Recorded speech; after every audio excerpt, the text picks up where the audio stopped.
Well, good morning. How's Momentum Church doing today? Oh, I think you can do a little bit better than that. How are you guys doing today? That's good. That's good. Man, I want to thank Pastor Tim for giving me the opportunity to bring the message today, and I am just thrilled to be here with you guys. And one of the things that I've had a chance to be a part of is being close to Pastor Tim the last 6 months, and it has been just an incredible experience for me, and I'm just so thankful for him. And if you don't know him up close, he's an incredible leader. I am a better father today because of Pastor Tim. I am a better leader because of him. And he is such a servant. He's an incredible leader, high capacity leader, and he's got such a humble spirit. And I'm just so thankful for him and for the opportunity that I have to be able to serve with such a godly man. And I hope that you pray for him every day. I hope that you encourage him on a regular basis. And so it's just an amazing thing to be a part of such an incredible church. Hey, listen, I was talking to Pastor Tim about this the next couple of weeks. We're actually getting ready for Easter. So Easter is April the what? Does anybody know? April the 5th. April the 5th. Yeah, so it's coming up. And I want to challenge you guys to be inviting someone. We want to encourage you to be a bringer. And just make sure that you're praying and thinking about who you're going to bring. So I don't know if you know this, but we're actually moving. We're going to have 5 gatherings. Can you believe that? 5 gatherings. Yeah. So we're just turning 3. All right. We have just gotten rid of our diapers. We're learning. We're growing. We're having a little personality. And God has blessed us, man, with 5 gatherings. So the very first one will be at 8:30, okay? And that will be here in Gulf Breeze, 8:30 in the morning. I want to challenge you, if you come to the 9 o'clock gathering or the 11 one, I want to encourage you to move to the 8:30 one, okay? Most brand new people that come, first-timers, VIP, they will come to the later gathering. So I want to challenge you, come at 8:30, experience Momentum, then maybe go to the beach, enjoy the rest of the day with your family. So that's at 8:30, the very first gathering. That'll only be here in Gulf Breeze. And then we have another one at 10. At 10, we'll be in both here, Gulf Breeze, and in Navarre at 10 o'clock. And then the last one will be at 11:30, both here and also in Navarre. Navarre, I want to welcome you. I hope you guys are doing well. It's so good to, I want to challenge you as well to get in the game, to be a bringer. If you've been coming the last couple of weeks and you've been just attending, we want you to do more than that. We want you to get in the game and serve. And also, if you're following us online, we welcome you. We're thrilled that you're a part of Momentum, or what God is doing. If you are in town, if you're in the community, we want you to experience Momentum live, whether you're in Gulf Breeze or in Navarre. And that'll be a great thing for you guys to do. So we're going to get started today. And I have a statement that I would like for you guys to say with me. Whether you believe it or not, whether you've been here maybe just a week or maybe a year, I want us to wrestle with this statement, okay? I'm going to break it up into parts, and then I want you to repeat after me, okay? Are you ready? Yes, all right, let's do it. All right, here it is. Salvation is free. It costs me nothing. Following Jesus will cost me something. All right, can we say that one more time? Salvation is free. It costs me nothing. Following Jesus will cost me something. Awesome. You know, I think this is sort of the dilemma that we face in Christianity. Because it's almost like, I don't know if you've been to a store before that has, on the outside, it has on sale, 75, 80, 95% off. And then you go in, and what happens? It's like, Man, nothing. I mean, everything here is gonna. This stuff is gonna cost me money, right? It's almost like they have marked up the prices. It's almost like they're, man, I don't know what's happening, and I wonder if it's the same with Christianity. I wonder if people look at the church in general. They say, man, they say all this stuff, and then once you're in, it's like, man, that stuff that's gonna cost me.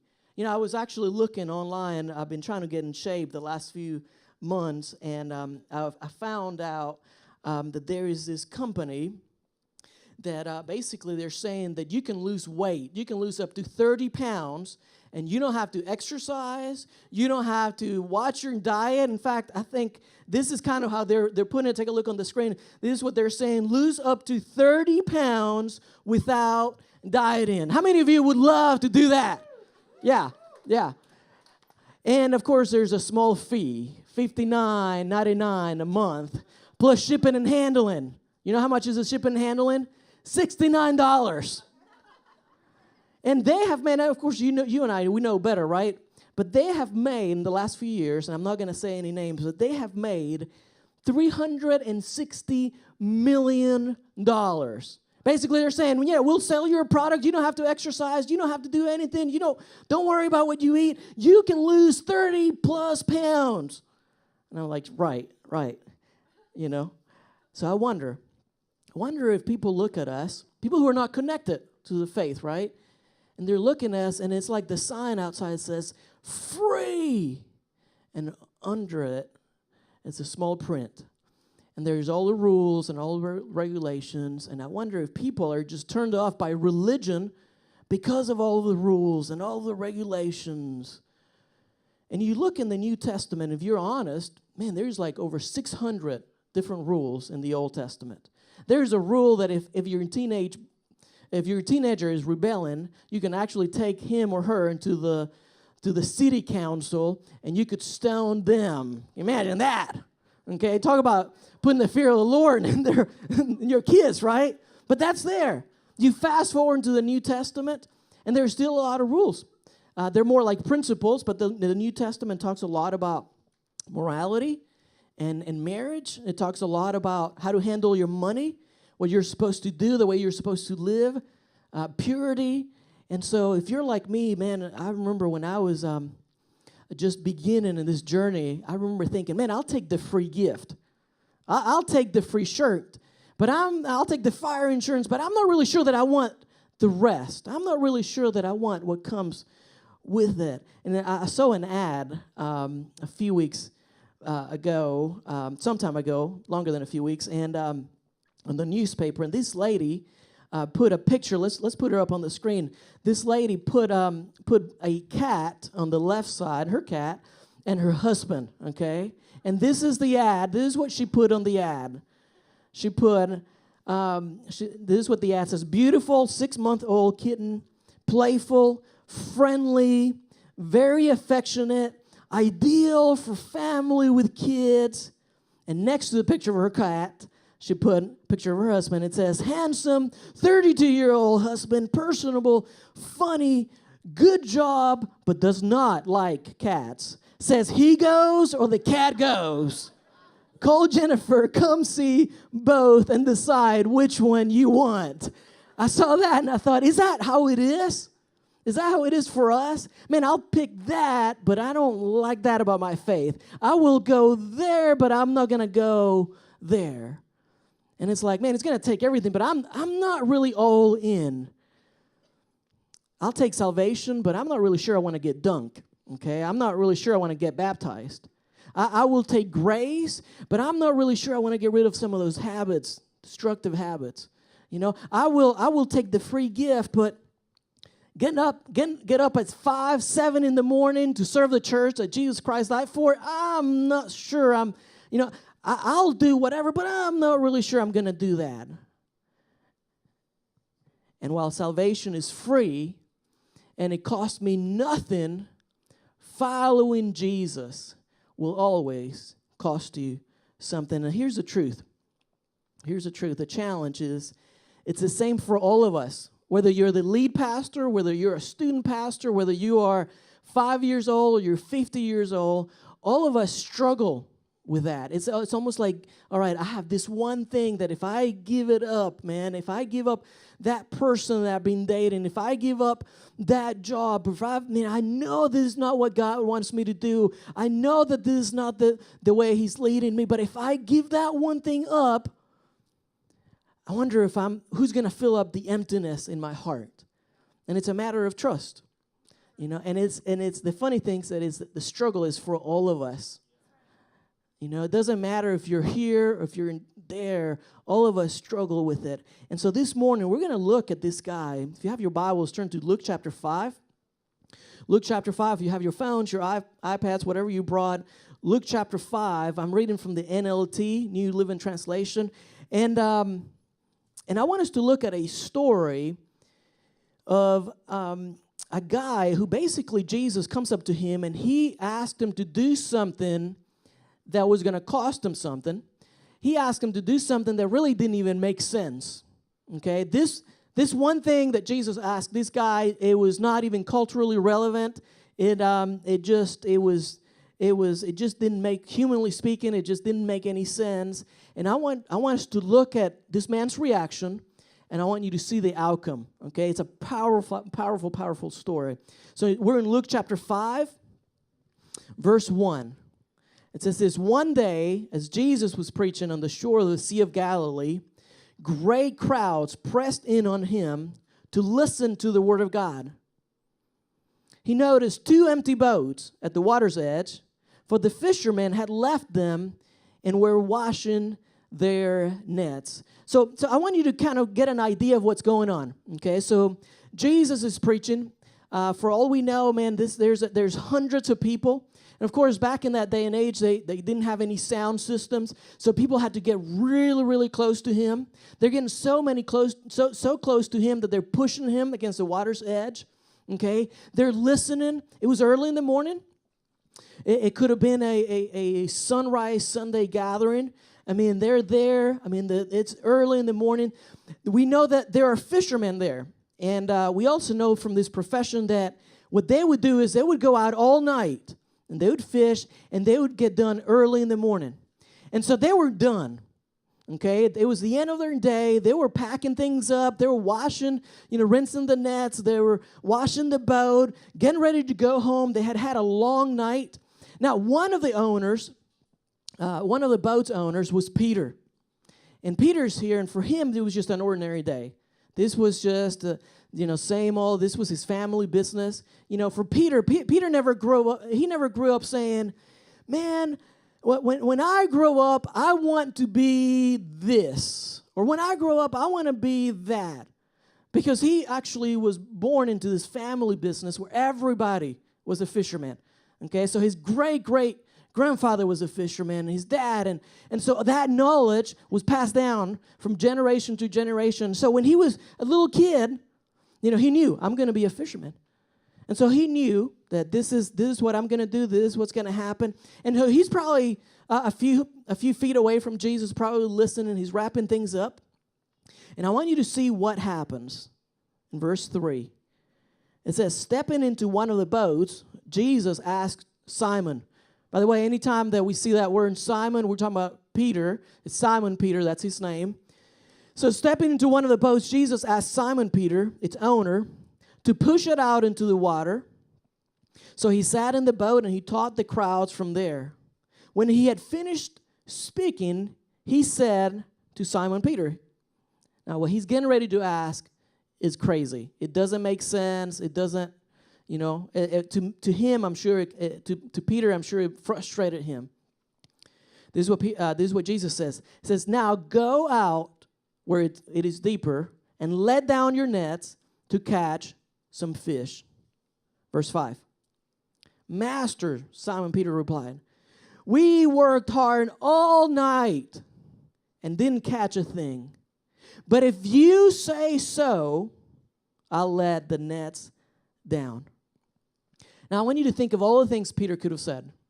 He could have said, Jesus, look, you are, by trade, you're a carpenter. Okay, that's what Joseph was. That's what he was trained. You're a preacher. I've been doing this all of my life. I know what I'm doing. I know this is not the time to go out. And think of Peter. He could have said, man, Jesus, my reputation is on the line. There are hundreds of people watching us right now. If they see us going out right now, they're going to think that we're a bunch of fools. This doesn't make any sense. Why would you do this?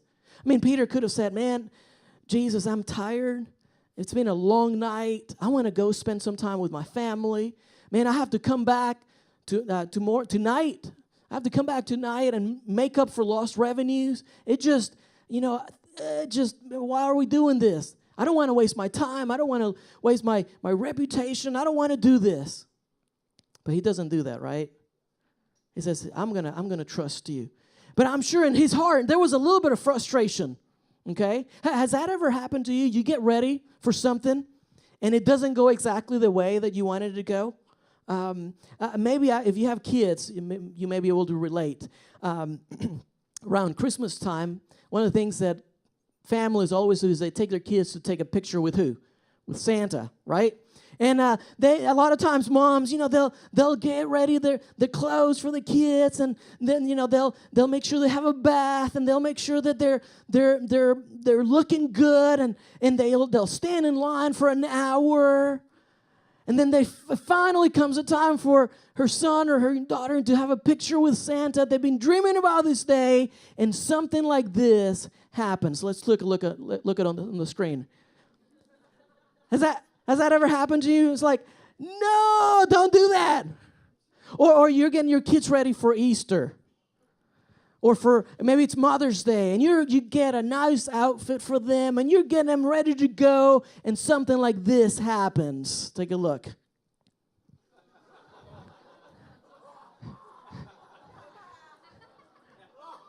Has that ever happened to you?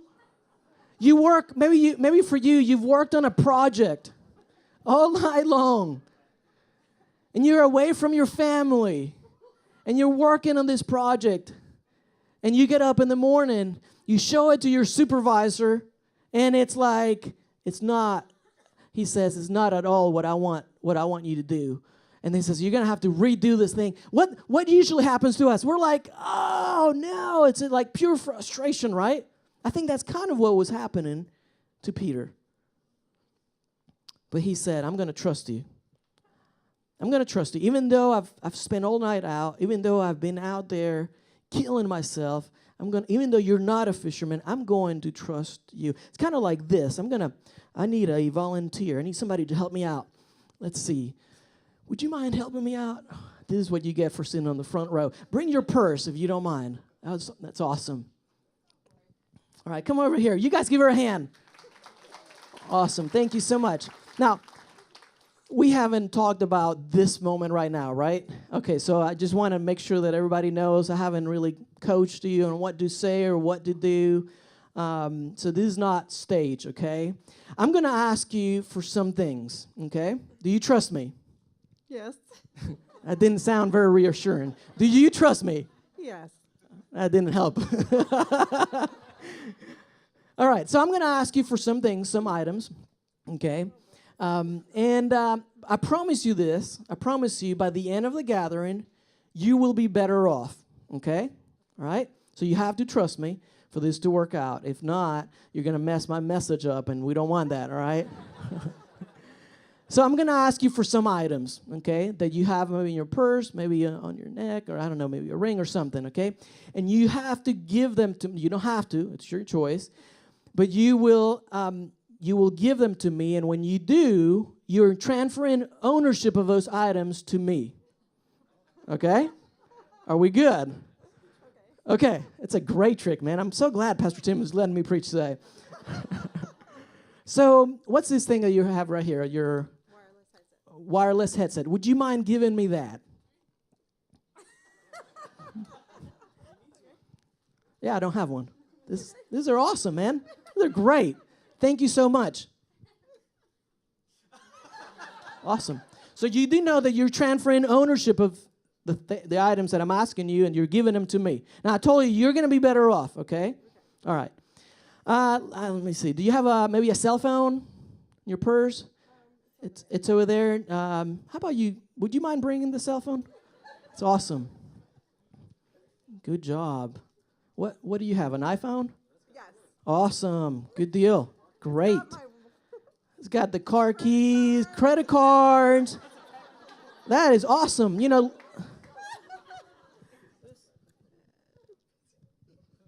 it's great. Leah's birthday is coming up, so can I use this? Thank you. Thank you so much. Okay, you may be seated. Thank you so much. You guys give her a hand. No, I'm just joking. You come back here. Now, I'm gonna give you some of these things, okay, back, because they're mine. They belong to me, so I'm gonna give them back to you. What do you say? Thank you. Very good. And I did tell you that you were gonna be better off, so I'm gonna give you just a small gift card, okay? And I appreciate you playing along. You guys give her a hand one more time. Thank you. So here's the deal in our relationship with God. God is pretty much the same way. He'll say to you and to me, he'll say, I want your life. And at first it's like, I don't know if you noticed, it was like, man, I'm not really sure if I really trust him that much. What's he getting ready to do? And that's how God works in our lives. He will ask you for things that you're like, oh, why does it have to be that one thing? God, I've worked all night long. I've been out there. It's my time. It's my reputation. It's my family time. It's all this. It's my money. Because he was a fisherman, right? And he says, you give it to me, and I promise you, you're going to be better off. Now watch this. Let's look at the next verse. Verse 6. So Peter says, yes. Now he doesn't know what's getting ready to happen. Verse 6. And this time their nets were so full of fish that they began to tear. Now, we're not talking about little, tiny, itty-bitty nets. We're talking about heavy-duty commercial nets that are breaking because they have caught so many fish. So much so that they need some help. The Bible says a shout for help brought their partners in the other boat. And soon both boats were filled with fish and on the verge of sinking. Again, these boats, man, they were made to carry the load. But now they're almost sinking, okay, because there's so much fish. Of course, Peter doesn't, he knows that it's not normal what's happening. And it says, verse 8, when Simon Peter realized what had happened, he fell to his knees before Jesus and said, oh, Lord, please leave me. I'm too much of a sinner to be around you. For he was awestruck by the number of fish they had caught, as were the others with him. His partners, James and John, sons of Zebedee, were also amazed. They couldn't believe what was happening. Now watch what Jesus does. Jesus replied to Simon, don't be, what's the next word? Let's say it again. Don't be, let's say it one more time. Give me some energy. Don't be afraid. Don't be afraid. That's usually the way it is for us, right? Give me your time. It's like, oh, God, of all things, I'm not really sure I'm ready for that. Give me, and you fill in the blank. Give me this. And I'm like, oh, no, God, why does it have to be that? He says, don't be afraid. Peter, don't be afraid of your reputation. Don't be afraid of giving me your time. It says, from now on, you will be fishing for people. Now, Peter probably has no clue what that means. You're going to be fishing for people. Okay, whatever, I mean, I don't know that up to this point he really got what that meant. Now, here's the last verse. We'll close with this one. And if you have not gotten anything else, I want you to get this one. Get this verse. This is powerful, powerful, powerful. It says, verse 11, as soon as they had landed, they left everything and followed Jesus. When I first read that, I was like, what? They had just caught 4 days worth of fish. I mean, it was crazy. Everybody was watching. So, I mean, their business was going to be booming. This was a time to get in the game. This was a time to, at the very least, sell the fish, right? This was how they made their living, right? So this was money for them. The Bible says, let's read it one more time. It says, as soon as they landed, They left everything and followed Jesus. Why is that? I wonder why that is. I think because while salvation is free and it costs me nothing, following Jesus will always cost me something, but refusing to follow him will always cost me more. Do you get that? Salvation is free, costs me nothing. Following him will cost us something. But I promise you, refusing to follow him will always cost you more. Peter had no idea. Peter had no idea what hung in the balance of the decision he was making to trust Jesus. He had no idea. Peter had no idea that there were going to be cathedrals named after him. He had no idea that there were going to be parents who would name their kids after him. Peter had no idea at that moment when he's making that decision that one day he was going to write a letter. Actually 2 letters, 1st and 2nd Peter. And those letters were going to be in this book. And that book was going to be the most well-published book in the history of humankind.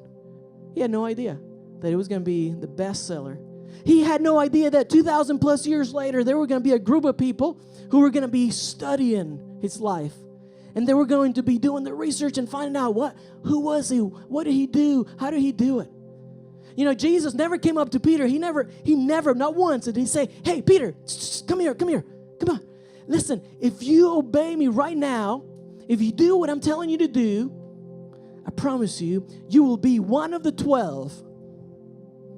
Never, not once did he say that. Psst, Peter, come over here. I'm going to ask you to throw your nets, and if you do that, I promise you, not only will you be one of the 12, you will be one of the 3.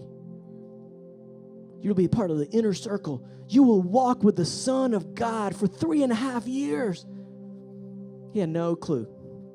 He had no idea that he was going to walk with Jesus. And we're in this journey.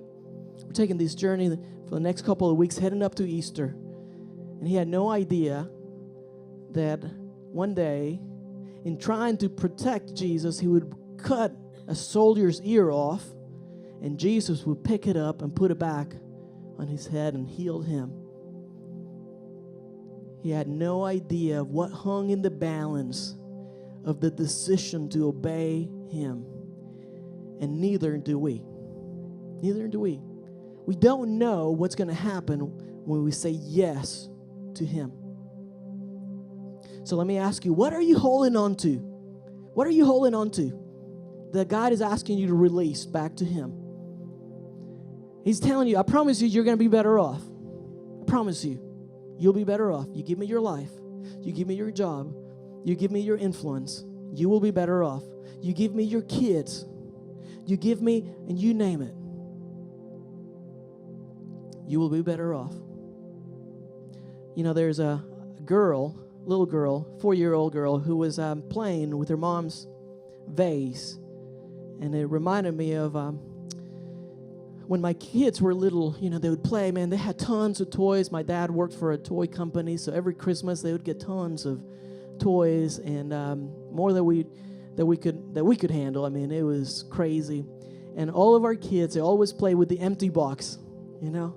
They had super expensive toys, and they still play with the empty box. They'd play with mom's decoration. This little 4-year-old was playing with her mom's vase.